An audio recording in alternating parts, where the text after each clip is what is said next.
계속해서 2차 시하겠습니다. 이번 시간에는 기후변화의 개념과 원인, 그 영향에 대해서 이야기하도록 하겠습니다.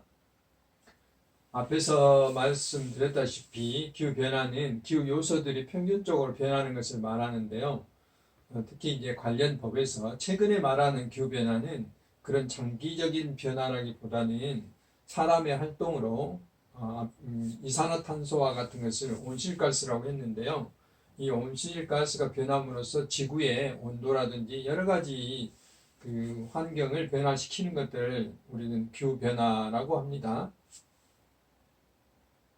그래서 기후변화를 일으키는 요인은 자연적인 요인과 인위적인 요인이 있는데요. 자연적인 요인은 이제 지구의 여러 가지 생물들이 활동하고 또 태양광이 어떻게 구름이라든지 이런 것들이 형성되냐에 따라서 변화가 되는 것들을 말하는 것이고요. 이제 문제는 인위적인 요인이 중요하죠. 이제 보신 바와 같이 지금 뭐 여러 가지 분자식으로 나와 있는데 이건 이제 뒤에서 말씀드리도록 하겠습니다. 아무튼 우리 사람들이 활동을 함으로써 공장이라든지 자동차라든지 이런 곳에서 배출되는 이런 온실가스들로 인해서 기후가 변화된다 하는 것을 그것이 바로 이제 인위적인 요인이다 하는 것입니다. 그래서 우리가 산업이 발달되고 우리 사람들의 활동이 많아짐으로써 자동차도 많이 이용하게 되고 공장도 더 많이 가동해야 되고 또 우리가 집도 많이 지어야 되기 때문에 뭐 들판을 집으로 바꾼다든지 도시로 바꾼다든지 또 산에 있는 나무들을 많이 베어낸다든지 이런 것들이 전부 다 기후 변화의 원인이라고 할 수 있습니다. 우선 이제 첫 번째가 온실가스. 우리가 이제 그 공장을 가동한다든지 또는 뭐 특히 그 농사를 지을 때도 온실가스의 성분들이 나오거든요. 이제 그럼으로써 이런 수많은 우리가 활동을 하면서 나오는 온실가스, 화석연료라면 석유나 휘발유 뭐 이런 것들을 말하는데 이건 주로 이제 자동차나 공장을 가동할 때, 발전소를 가동할 때 나오는 것들이죠. 우리가 그 농사를 지을 때 질소 비료를 뿌리게 되면 이것이 또 이산화탄소로 변화될 수도 있고요. 또 화학약품을 사용할 때 나올 수도 있고 그렇습니다. 그 다음에 이제 마치 그 수증기처럼 이렇게 떠다니는 액체를 우리는 에어로졸이라고 그러는데요. 이런 에어로졸은 이제 그 지구의 온도라든지 또는 대기의 농도, 대기 오염물질의 농도 같은 것을 변화시켜서 기후변화에 유발하는 요인이 되기도 합니다. 그 다음에 이제 최근에 기후변화에 크게 영향을 미치는 것들이 바로 이제 토지의 피복, 토지의 표면이죠. 표면이 산으로 되어 있다든지 또는 나무가 있다든지 또는 초원으로 되어 있다든지 이런 것도 우리는 이제 많이 깎아내고 개발을 하죠. 그래서 지표면의 온도 상승이라든지 바람길을 막는다든지 이런 문제를 일으키기도 하고 또 산림 파괴, 뭐 우리나라는 지금 세계적으로 굉장히 산림 관리가 잘 된 나라에 속합니다만은 이제 봄철이면 올 봄에는 황사가 많이 오지 않았지만 황사가 봄철이면 정기적으로 뭐 5-6차례씩 오죠. 그 황사가 어디서 옵니까? 바로 이제 몽골 사막이나 고비 사막 이런 사막지대에서 항상 오잖아요. 그런데 이제 산림이 파괴돼서 이런 현상들이 일어나는 것입니다. 지금까지 1906년도부터 2005년도까지 100년간 지구 온도가 0.74도 정도, 0.8도 정도 상승했는데요. 문제는 보신 바와 같이 이 150년도에 빨간색으로 되어 있는 기울기하고 그 다음에 최근에 발생한 이 연녹색으로 변한 기울기의 차이가 굉장히 뛰어나요. 거의 0.045에서 0.171 정도로 이렇게 기울기의 폭이 굉장히 이렇게 가파라졌다 하는 것은 그만큼 온도의 상승 속도가 최근 들어와서 높아진다 하는 것을 알 수 있죠. 이와 같은 경우는 과거에는 산업이 발달되지 않아서 우리가 되게 자연적인 행동들을 많이 했죠. 그런데 최근에 이제 인공적인 행동, 공장을 돌린다든지 발전소를 돌린다든지 자동차를 활용한다든지 이름으로써 온실가스가 많이 발생하게 되니까 온도가 가파르게 상승하고 있다는 것을 알 수가 있습니다. 우리나라도 세계 평균이 0.74인데 우리나라는 이미 이보다 2배가 높은 1.5도씨가 상승한 것이죠. 그래서 우리나라는 훨씬 더 급하게 산업이 발달돼서 온실가스가 훨씬 더 많이 배출됐다는 것을 알 수가 있습니다. 근데 이렇게 온실가스가 많이 배출되면 왜 지구가 이제 따뜻해지는가 하는 것들입니다. 일반적으로 앞에서 제가 이 오존층이 우리 이 대기층 이쪽에 이렇게 있다고 그랬죠. 오존층이 있음으로 인해서 이 태양 햇빛으로부터 오는 자외선 같은 걸 차단해 주거든요. 근데 그 외에 그 적외선 같은 것은 적외선 주로 열을 내는 그런 파장, 빛의 파장이잖아요.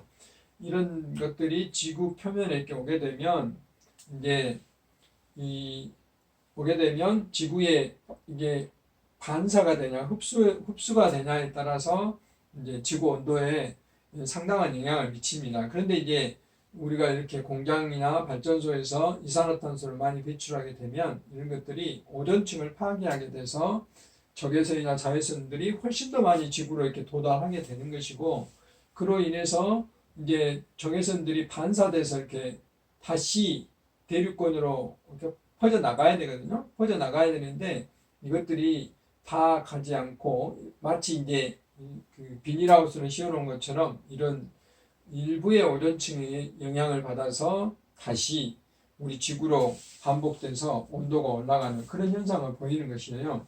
그런데 더 많은 여러 가지 그 온실가스들이 있는데 우리는 왜 이산화탄소에만 더 주목을 하고 국제사회에서 이산화탄소를 규제를 하고 있는가 하는 것인데, 그것은 이제 지구 온난화 지수라는 건데요. 이산화탄소를 일로 봤을 때 다른 가스들은 훨씬 더 높아요. 메탄은 23, 아산화질소 아까 그 질소 비료 같은데 또는 자동차 배출가스에 많거든요. 이런 것들은 296. 우리가 이제 과거에 그 냉장고 냉면을 썼던 프레온가스는 훨씬 더 높습니다. 1300에서 23900 정도 되기 때문에, 그래서 그런데도 불구하고 이산화탄소 우리가 중심으로 하는 이유는 이런 나머지 가스들은 산업에서 공장에서 우리가 배출을 통제할 수 있어요. 저감할 수도 있고 관리가 가능한데, 이산화탄소는 이런 것들을 다른 물질로 이렇게 전환하려면 훨씬 더 많은 에너지가 들어가. 이산화탄소를 다른 물질로 바꾸려면, 그러면 이산화탄소를 없애기 위해서 더 많은 에너지를 써야 되기 때문에 결국은 이산화탄소가 더 많이 배출되는 문제가 발생하게 되거든요. 그래서 이산화탄소를 전반적으로 배출을 하고 또 산이나 들, 나무 같은 것들을 이산화탄소를 흡수하잖아요. 흡수원을 늘리고 배출을 줄이는 이런 정책을 펴가야 되거든요. 그래서 이제 그런 것들을 위해서 우리가 이산화탄소를 이제 적용을 하는 거죠. 그 중에 전체 온실가스의 그 비율이 이산화탄소가 80% 정도를 차지하기 때문에 우리가 이산화탄소에 초점을 맞추는 겁니다. 지구가 따뜻한 데 원리는 이제 이런 그 여러 가지 원인들이 있는데 온실가스가 그 주요 요인이다라고 이제 과학자들이 말을 하고 있습니다. 그 다음에 이제 그것뿐만 아니라 지구의 온도가 올라가는데 이제 뭐 이거는 지구 전체적인 문제이기도 하지만 지역적으로 예를 들어서 건물의 색깔을 하얗게 칠한다든지, 우리가 이제 지중해 가면 그런 걸 많이 볼 수 있는데 햇빛이 강한 곳에서는 이렇게 되면은 지구 그 빛을 반사하고 흡수하고 하는 그 율이 바꿔져요. 이제 스위스의 과학자들이 연구한 바에 따르면 이렇게 지붕을 하얗게 칠하면 도시 온도의 2, 3도가 떨어진다라는 이제 연구 결과를 발표한 바가 있는데, 이 건물의 지붕을 하얀색으로 한다든지 벽을 하얀색으로 한다든지 또는 도로는 이제 하얗게 하면은 사실 운전하는데 좀 어려움이 있겠죠. 그래서 만약에 이제 그렇게 한다면 도로 같은데 건물 같은 경우는 가능하겠죠. 이렇게 하면 알베도라는 게 있습니다. 알베도는 뒷 화면에서 설명하겠습니다만은 알베도를 높여서 그 도시에, 이것은 이제 흡수보다는 반사를 높인다는 겁니다. 반사를 높여서 지구의 온도를 2, 3도 낮춘다 하는 것을 연구 결과에 이제 말을 했거든요. 그래서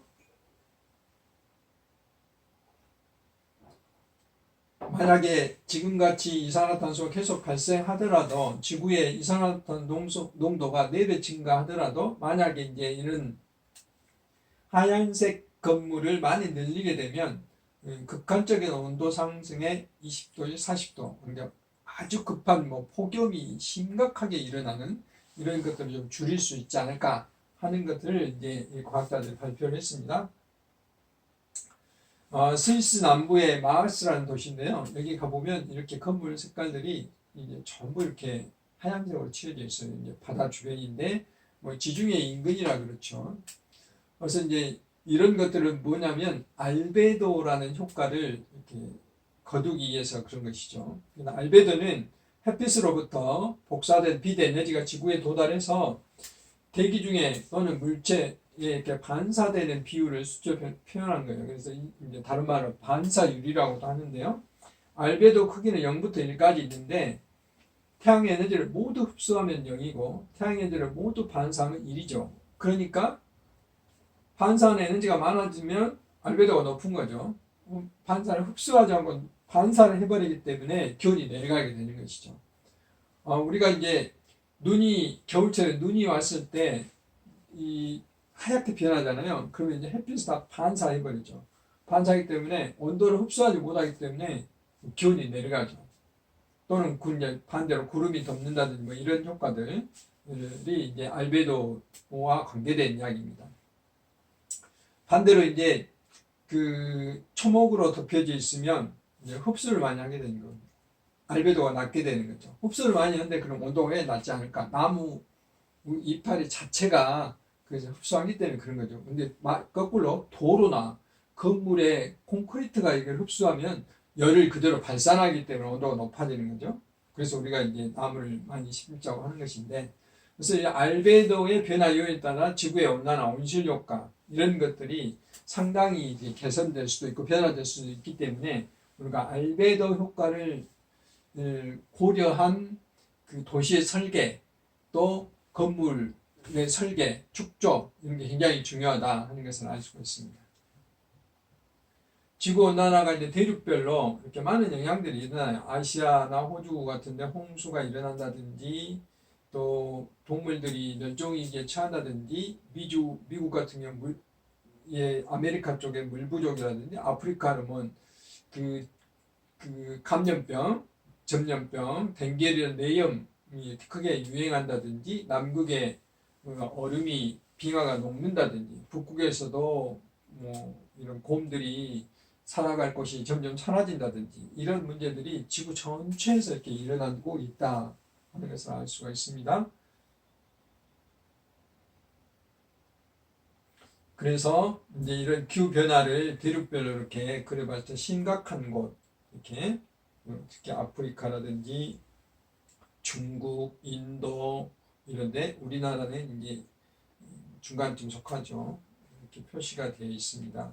그래서 지구 변화에 대해서 우리가 전 세계적으로 얼마만큼 노력해야 되는가 하는 것을 알 수가 있고요. 우리나라에서도 이제 이 기후 변화로 여러 가지 다양한 노력들을 하고 있는데 보시다시피 생태계 변화, 온도가 올라가기 때문에 지금 뭐 봄꽃이 피었지만 제가 지난 시간에도 말했지만 꽃들의 개화 시기가 달라진다든지 여러 가지 변화들이 일어나고 있죠.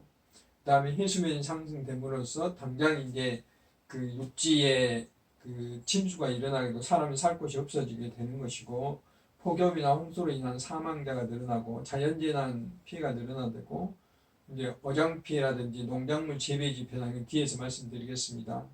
가뭄 말씀드렸고 산사태라든지 이런 것들도 늘어날 수가 있다 이 말입니다. 이런 다양한 영향들이 기후 변화로 문제가 일어날 수가 있다 하는 것입니다.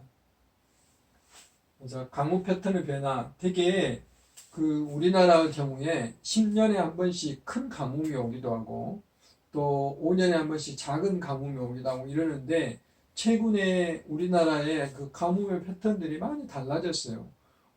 다행히도 우리 남부지방은 이렇게 가뭄이 심한 그런 해가 94년, 2001년 정도? 이 정도에 있었는데 강원도 같은 경우는 거의 2년에 한 번씩 가뭄이 일어난다든지 또 매년 홍수 피해가 발생한다든지 이런 뭐 극단적인 강우 패턴의 변화가 우리나라도 일어나고 있거든요. 근데 기후 변화는 그 지구 온난화 때문에 우리나라의 온도도 이렇게 아까 1.5도씩 상승했는데 최근에 계속해서 1.2도씩 이상 상승하고 있다 하는 것도 알 수가 있고요. 그러므로 인해서 바닷물의 온도도 1.19도로 이렇게 상승했다 하는 것이고, 실제로 이제 제주도 같은 데 가서 보면은 해수면이 상승하고 있다는 것을 피부로 느낄 수 있고, 과거에 목포 같은 경우도 해수면 상승됐을 때 하수도 쪽으로 물이 거꾸로 역류되는 이런 현상도 일어난 적이 있거든요. 그래서 우리나라의 해수면도 이렇게 점차적으로 늘어나고 있습니다. 지난 43년, 2006년까지 약 8cm 정도 상승했다는 이런 그 기록도 있거든요. 그래서 이런 기후변화의 영향들이 우리나라에서도 이렇게 일어나고 있다 하는 것이고, 이제 일반적으로 기후변화는 이게 동물 서식지를 감소시킴으로 인해서 보시면 뭐 바다사자나 곰, 펭귄들이 뭐 굉장히 어려움을 처하고 있는데, 멸종위기에 속한 많은 생물들이 이렇게 기후변화 때문에 일어났다 하는 것도 이제 있거든요.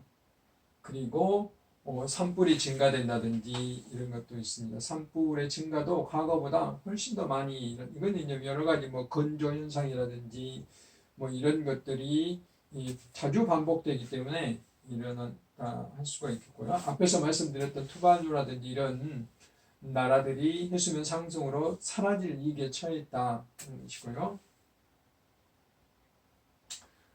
무엇보다 이제 우리가 문제가 되는 것은 이렇게 북극과 그린란드에 덮인 이런 만년설들이 1979년도에 이렇게 넓었는데 보신 바와 같이 거의 절반 가까이가 사라졌잖아요. 2003년도에 보면 지금은 2020년이니까 훨씬 더 많이 줄어들었으리라고 생각되는데, 이런 게 결국은 전부 다 우리 이 사람들이 많은 산업활동 또는 생활활동을 하면서 내뿜는 온실가스 때문에 이런 일들이 벌어진다 하는 것이죠.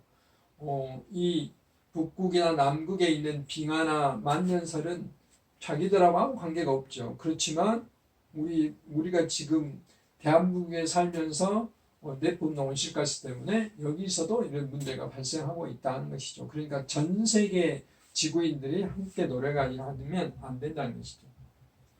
뭐 최근에 우리나라의 기후변화로 인한 이상기후가 이렇게 많이 일어나고 있는데, 대표적으로 이제 올해 우리 광주 전남 지역은 거의 뭐 눈이 안 오다시피 했죠. 한 번 정도 적설량이 기록될 정도로 적었는데 이런 문제가 발생할 수도 있었고요.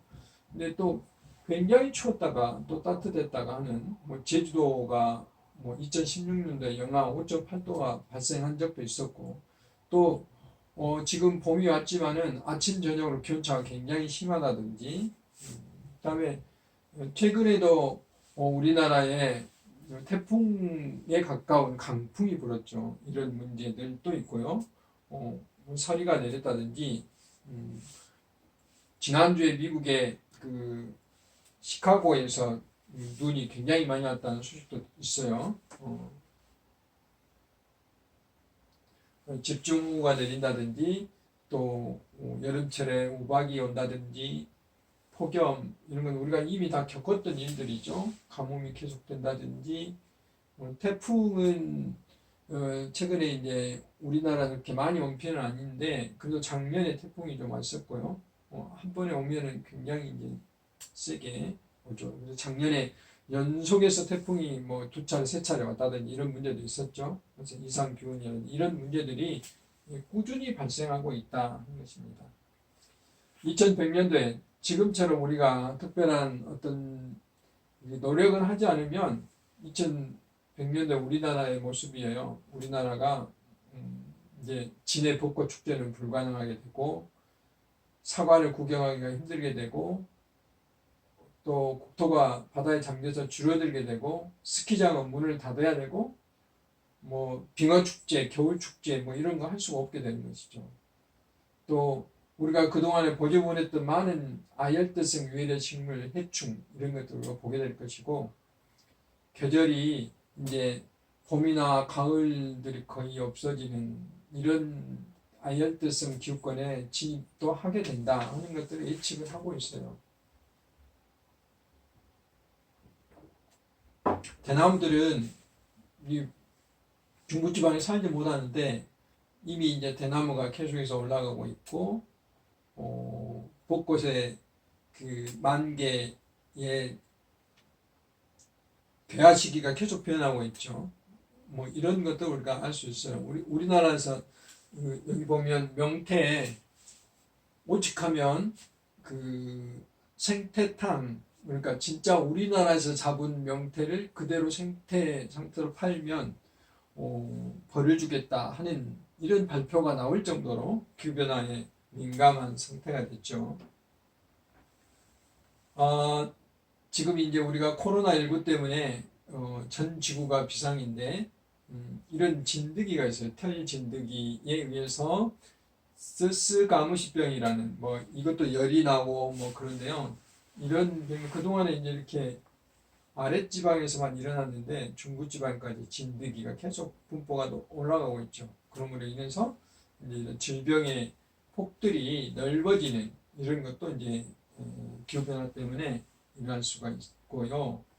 그다음에 농산물 아까 아열대화라고 그랬는데 이는 뭐 베트남에서 하는 그런 여러 가지 작물들, 태국에서 재배하는 작물들, 바나나 이런 것들을 우리나라에서도 재배할 수 있도록 변한다 이 말이죠.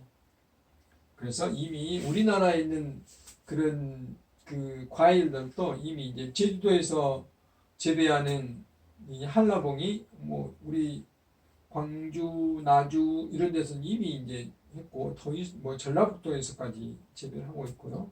복숭아도 저기 뭐 접경적인 파주까지 이제 재배를 할 수 있고, 무화과는 영암이 유명한데 충주에서 나오고, 나주배도 이쪽에서 많이 나오고 그러죠.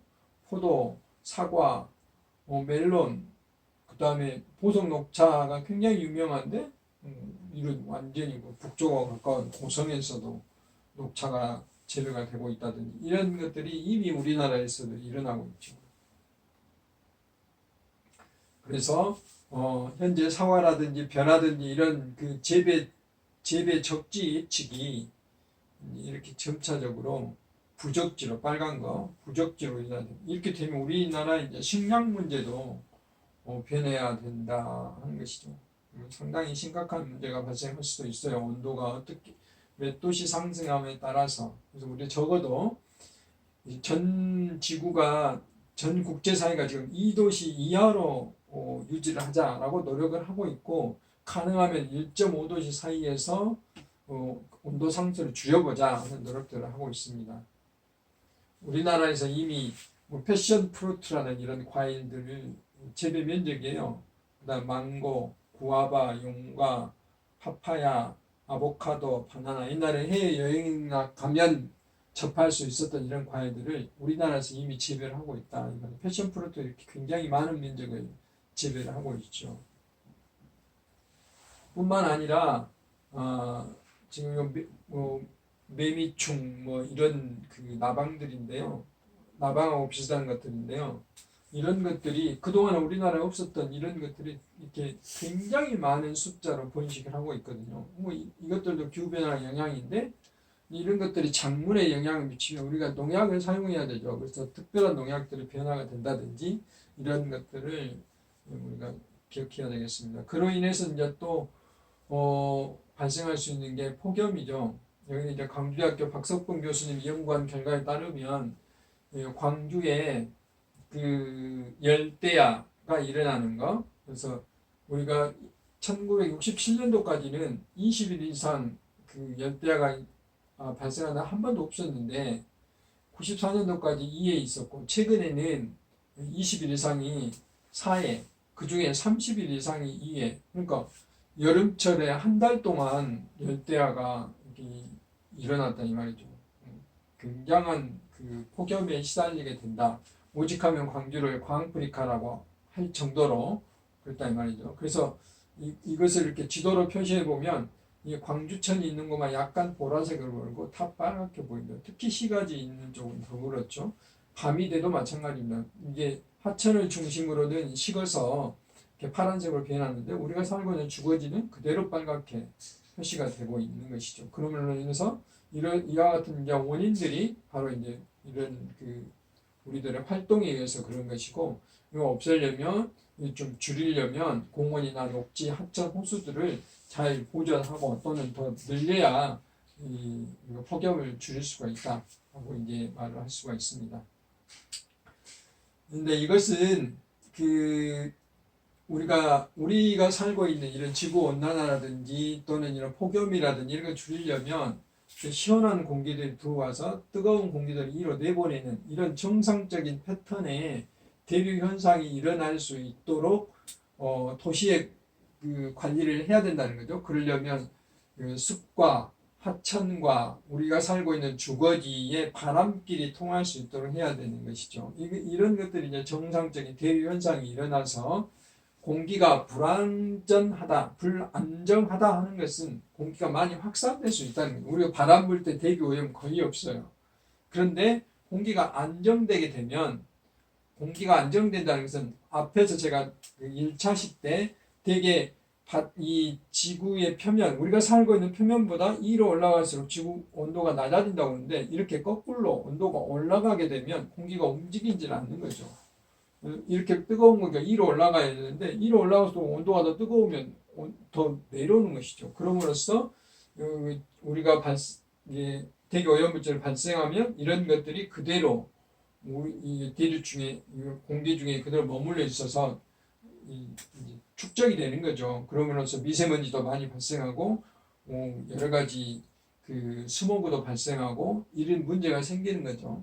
그래서 지금 현재 우리 지구 상태가 이런 상태가 자주 나타나는데 이렇게 공기가 불안정한 대류 현상이 정상적으로 나타날 수 있도록 우리가 많은 노력들을 해야 된다 하는 것을 말씀드렸습니다. 그래서 지금까지 2차 시에서는 이렇게 기후변화가 무엇이 원인이고 어떤 영향을 미치고 하는 것에 대해서 여러분들한테 말씀드렸습니다. 잠시 쉬었다가 3차 시 때 계속하겠습니다.